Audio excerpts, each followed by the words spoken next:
So let's move on to foreign affairs. Under what conditions would you support military action in foreign nations? I would support military action when it is necessary to protect the national interests and security of the United States and the people of this country. So did you support the interventions in Afghanistan, Iraq, and Libya? I wasn't obviously there. The intervention, I mean, at the moment I sure did. You know, when it happened, when I came to Congress, I've been a strong advocate for ending the war in Afghanistan and working closely with some of my colleagues, particularly Congressman McGovern and Congressman from Texas, who's a Republican. And I apologize because he's great and he deserves to be recognized because he's been a real champion. And a growing number of members of Congress really trying to press the administration to accelerate in a responsible way the withdrawal and the conclusion of our involvement in Afghanistan. I did not support the invasion or the military action in Libya. In fairness, the president could claim a victory there, I suppose, but I believed then that, again, our engagement and expenditure of a tremendous amount of resources did not make sense. And, I think there are certainly examples. I mean, Syria, I think, presents a really challenging question because you have some evidence of really hideous, egregious human rights violations, the slaughtering of innocent people. And I think, we have a history as a country of finding ways to stop that or attempting to stop it. So I think those are, and I recognize the president had more information about Libya than I did, and presumably has more information than I do about Syria. But I think there are examples where, in those instances, we do have some moral responsibility to the extent that we can to take action that helps protect human life. And we can't do it everywhere, and that's always the challenge. Well, if you do it here, why aren't you doing it here? And in a time of limited resources, we can't do it everywhere, but we can hopefully be part of a worldwide coalition that's sort of divvying up where we need to play this role.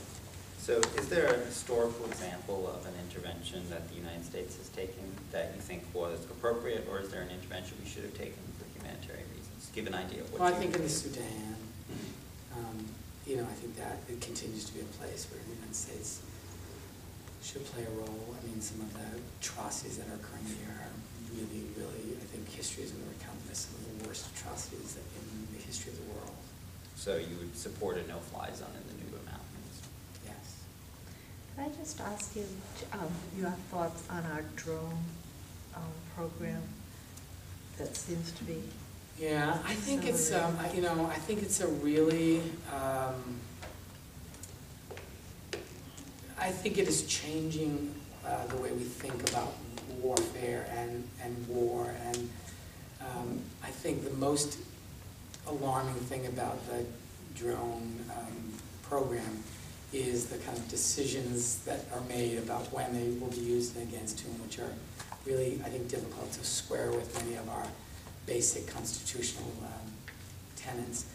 But I think in addition to that, what is really disturbing and something we have to really be aware of, it's really changing the way we think about, and even the people engaged in this war think about war.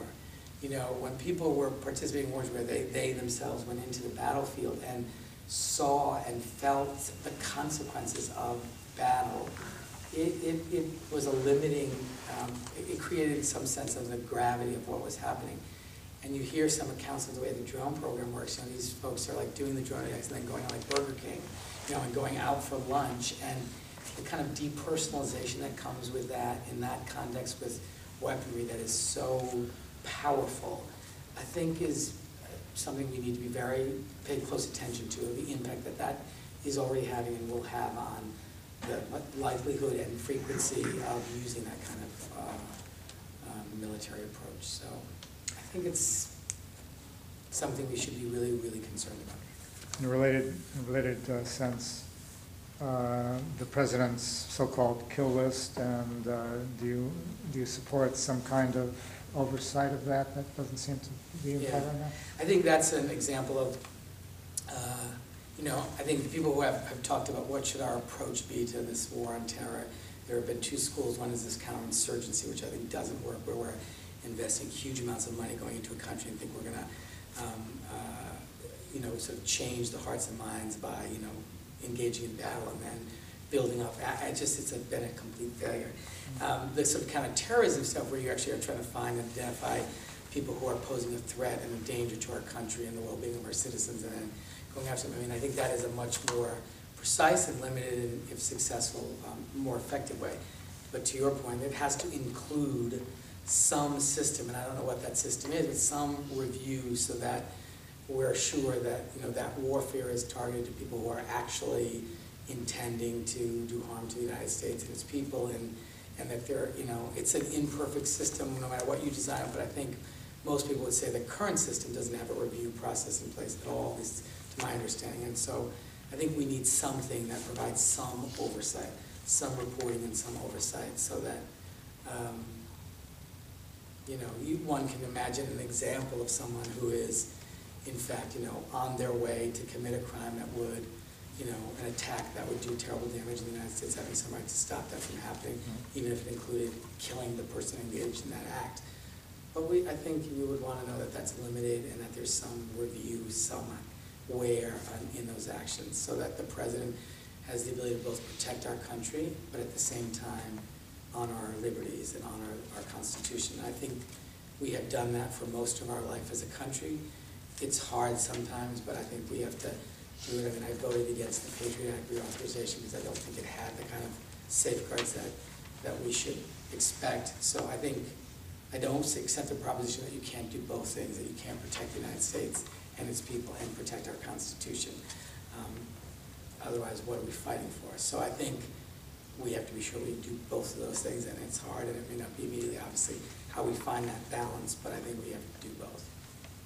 So a related question, what is your position on the indefinite detention provisions in the NDAA? I oppose them. Can I follow up on the question about the kill list? Mm-hmm. Presumably, we need something more than intention to kill somebody. Presumably, we need an act. And a capability. I think you need more than, I think you need intention, some affirmative step to do it, and some capacity to do it. I mean, you could imagine someone saying, I'm gonna go blow up, but they have no ability to do it there, So in fact, I have been tempted. Right, so I mean, I think one would hope that it would include those 3 things, that it would include intention, action, and capability. Thank you. So let's move on to campaign finance. Can we What- just stop Yes. 1 second? Sure. Sam, before I left, said, could you also look at the whole defense budget as it is now? Would that be something, an area that you would be willing to cut? Yes, I actually voted against the defense budget on this past budget. I don't think there is any way that you can responsibly approach the budget challenges we have and suggest that the Defense Department should be off the table. I don't think that's possible. So